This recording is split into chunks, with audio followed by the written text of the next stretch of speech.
Lor so fo mun wia man langi mama. Ya, fie fatalo fatu di nei tu la fiafi.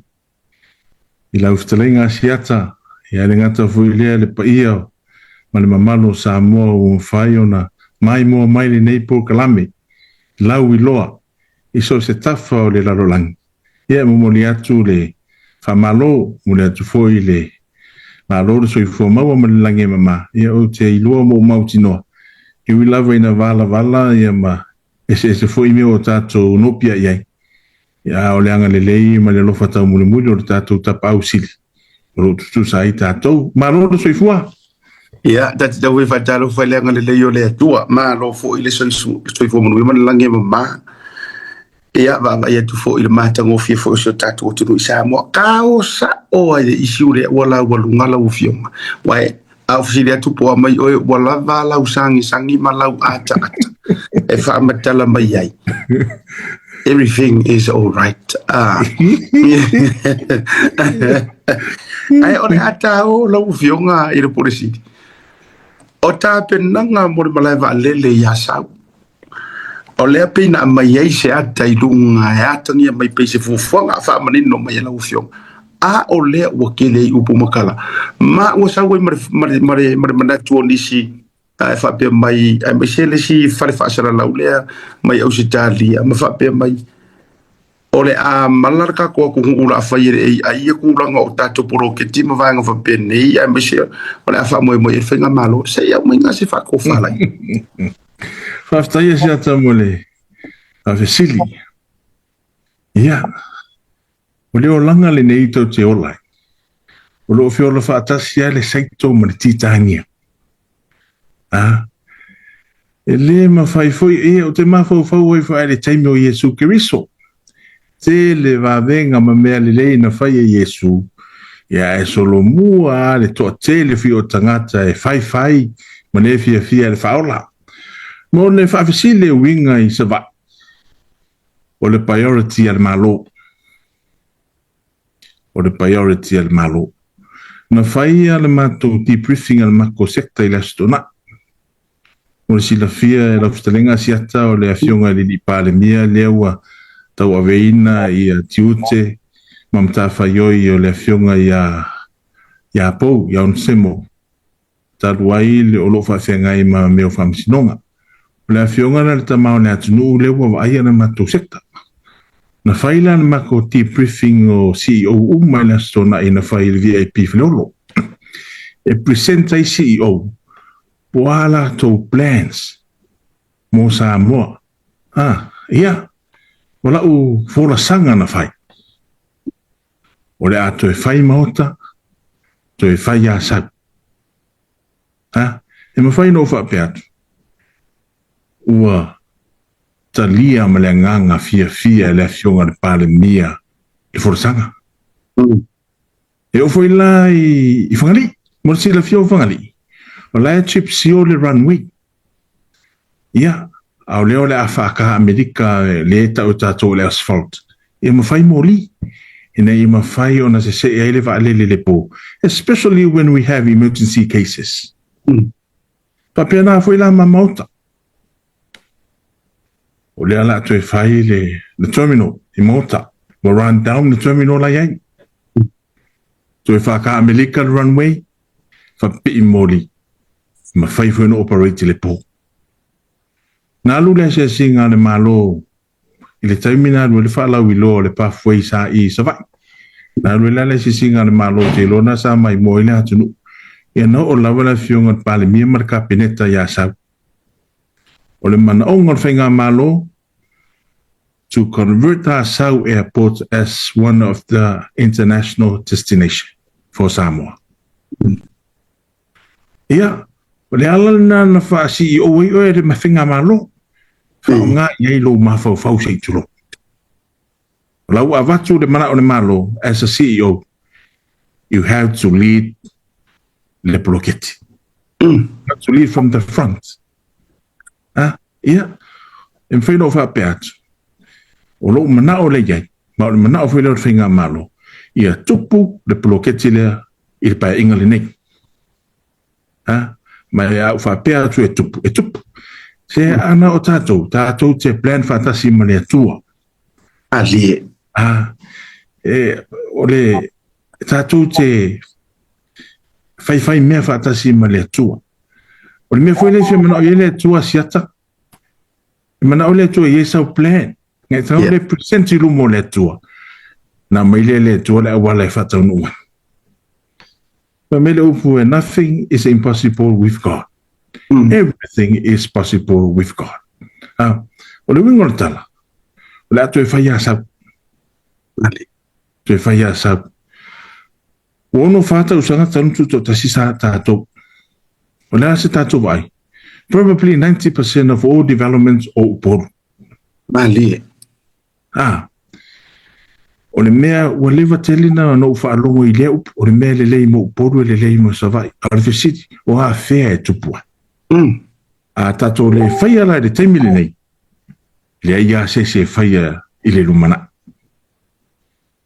Le ua maua le avanoa. Le ua mai le mana o le whainga malo. O a ula o le CEO le malai wa lele malau tim. Whanga ioi le poloketi. Whanga ioi le process. O na ola I o le tātou finance I mātou e su e mai le funda po le tōna e whaiai. Au te whapea atu, e tupu mea umalea. Nā fui o le tātou e manao, ia whaingo fie mea umo tātou tangata. Tātou te lo atu le te lo tangata maliu. Aisa, e le ise awala mwhaina ave I mototua. Because there is no access. O le whaingo asau, e le ngata ia whaingo fie le access. A ia mawhaiona avatu le service le, I o tātou tangata. O no whaalongo I ai ua whaia. O te leo popole ai. A te leo popole ai sea. E lue I la tau na le mawhawhau le ai. O no te le tu maua o I le nufua lea. A o a whingano le tu e suia, but o te tau mawhai. E o le teimi e suia ia o le tu. A o iei sa o maana tongi mo Samoa. O iei se ngā ruenga sa o wheso soani ai. Au te whape atu a siata ia mare mamaru le atu nuu o mai moa mai le nei pokalame. A sau, o le asui lawa ia sau the next 4 years or 3 years. Ia uma tato bloketia. E le ngata ilea, o mauta. O le latu e whaile le ia mauta. Whaile le mauta. Ona e ele tempo le au di asile la whaisa lolonga. Ia. Okay, e ele tempo. O tai o le kalesia. E le fia te leo I mei o va ona o le taimi. Ana o leo mai ia se inspection. O le valele, land, whaile la sia singa, koe punga le valele, koe sau, koe foi Amerika. E le ngata ele nā. E ia ele private hospital le la whaisa lunga. It's a state-of-the-art private hospital. Lewa whanga yoi umar paperwork, koe al business license. O le morsila fia lawa fionga la futalenga siata manu le atunu. O le whane mai le ave e tato mai fite ta o le Pacific Specialist Healthcare. Le Nandi. Le wa ave I kako mai le taimile nei. O le la whai le la o le whane mai le nai sa lolong. A o le la tau. Pacifica Specialist Healthcare Samoa. O le wha moe whai le Grand Prix ki ni le aso si furulu o si tema. Okay. I tau sanga le nei? O le mea fwile nau te naua ia whai le lei mauta māsau. O le ala ele ngata e sui e le landscape o aviation. Ala sui fui ma le landscape o health. No winga. O mai tingaina. Ia o le ave sa lolonga. Ia. O le asui le whainga. O aso lasa tatu mai I sa lolonga I poru. Ai a mai e ngā ruenga lea. O poru I sa lolonga. O mawhoi o na I eili whanua whaafsana I mani makete o le a whaere ngā ruenga lea. o lea o whamatala atua tina eia. Ona, o le mafuanga le nā, o te nau ia whaale leia maota, e lata sa lulonga. I meo emergency. Ia o se suinga le nā maritalana, o te leo popole fua ina i tangata ia e whaia. Elo. O lisi pito tā ore nā na whatelea ia le atua lo tino. E tali mea ia o meo whaitionga, ia ma tau whaaleanga se i tolo, ai lo. E ne aia ma so popole iai, e sea. E ki lia le vision. No. O la'ua definition o le melo le vision. Vision is defined as the promptings of the spirit. O ne le ilo e tangata la le prompting a le atua le o mai a oi. Awa foi o le pattern a le atua e prompt oi. E le whape pule o le mlai vale le fe mai. Si e watu la le pule o le asko o la e prompt ma le pule o le asko le mea fe le mlai vale le ai. O le pattern a le atua. E sau le musumusunga le tangata le whaururu iai. But most of the times, o le whainga tai o le musumusunga. But fine. E hafua ia kune mea. I give a there's a light at the end of the tunnel. Sa o le musumusunga lea. O le umalama yurungalu le forsanga manino le fionga le polisiti. Ese le maanga ia. Tasi le vaenga tau. E le tau se lua tula u fionga tumanu vau. Arupu moni. E mo mia fo inka ko si o man ka ko kai e famo e mo le nganga o le tu. Awa pa wale be differentiate e mo wale e ngos. O se fa lango ke yo la ko ka mai. Fa lango ke yo la ko ma fo fo. Ya ai fa tailo o fion. Ai tatele o ia ofisili e fiorolo ne ofisili winga fa lo tele nga sa ma i atatoi e mota. Ai ngo ko fi fo ya tua. Ele atale na mai lunga. Alanga o mana mai sina u famanino. O le ata tonu le ai e se a fai ngol fa nga ngol ai. Ai o le afu le fa mo ngol atale la ngal pe o ile o mai au ko fa le ngam fa pe mai. A fa yo fa nga la fa mo ma ro fa nga ai lunga winga a mai sa famanino ngol tanga tata mai. Ia ile tu langa na pe na fata oto mai se atale. Le atala na tu lunga o se concept design. O le concept design mo a sau. Ai le wha peila o le whaino nga. O le wingo whamtalang. Ono le taimili nei a sau. Nga le fiko se lau mita le runway. Ia maskako kamai terminal ana iai. A le whamui muengo le malo. Ina ia converter sau e peo whaleolo. Lono winga. O mea uma lava le te maua i whaleolo. E te tau fui ona maua i asau. E le taimile nei. Se ua tatou, there is a war whātasale i ai male aviation. O le suinga le na. But if you use AI appropriately, ele hea se a whaina. Se o le tau mawhai fo i le e whaaleanga ia ma tau mawhai whaaleanga ina, se tau mawhainga uane manui o Samoa. If you look at it on a positive side, e te fia. E te fia ma i kango appreciate. But o le laulangi lau ka ko mu vai wa AI le te lo mea. Whao ngā le lei pe amana o mea. Ai le wha pe ufai atu no.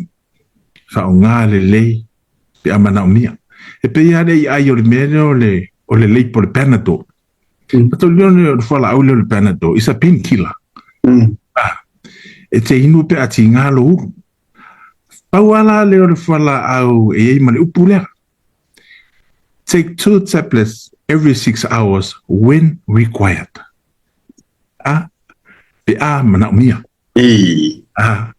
Whapenga whila le AI. E me whaiona e whangaina se AI e whai se mea. When required. Ai o le mānai ai o le taimine. Wo whaatasi a le AI ma le aviation ma mea whapena. Ai o te whaamarurua tuina i tangata na o te leilo. Ia, aua le popole. Aua le popole. It's just a concept design. O le whaamuimunga le la faia sa e le fa sa fainga e ma fainga draw ma the concept design la the actual design e faia ya sa melenga falon o wa me te ua te o vai maior mala va le ala ka ke faia kunga se kuro o se fale moar me ala ka faia o nga se ro de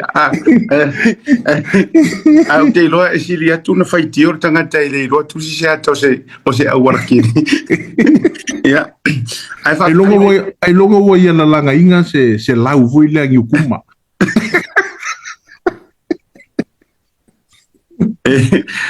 a fitai tele a o e fasoa o to e ola i lo to sa no nga le ale fionga to li ia vem pal mi or me le upo ele le saba o le upo moni le na male la ina la fionga si o saire o ore sa ka wa uru nga ke si la fia ele nga male la ina ma ko fa le vai singa ngora ai te si la fia na yele tai mi o lo ma fofa e si ri sa iri manguia e upo le anga ile rope fa fe ka ko wa ku nga si fo su e ni manguia o po moni na le wo fa so atu la fo fa fo mai na inisio wa inga ma ko fa finga maus wa ma tu tele la fa fo mai sa to a la ngi ma ko fa ngua i sa to ai na lo to ma fo ile fa pe ai se si ni su e ya pia ongi fa ngua fa tau ma ma tu lang fa pen la nga pe fai uma nga ya pia i por ai ma kau kia la mere le u fa to to la u fionga e la lo fa mo malunga le malo ma i o e nga le malo lo no winga e la quarva ai ngi usila ma kula nga foi la kwa se sa wa sa vai e tu lang fa pena lofta lenga si to fa mo nga le na fa mo nga na malo ke la ke vai fly sketch of mai Auckland tu asa Auckland tu fa le olu ele ngato le mala male ale wo ye fu le plan le maro le ako develop le port ya ava ai le port le ya sa e la fe so ta ya le port mal airport wata wonto e fa ola mai sa ba e ola e to e fa tu lo le wafu mal mala vale so e fo ia tu sa va yo la to fanua fai la to business pe anu fa o le terminate o kele le development u por patela titi ale development mo sa la fai o le terminate wata ona tia e sa la fai malo fa tai manino le vai nga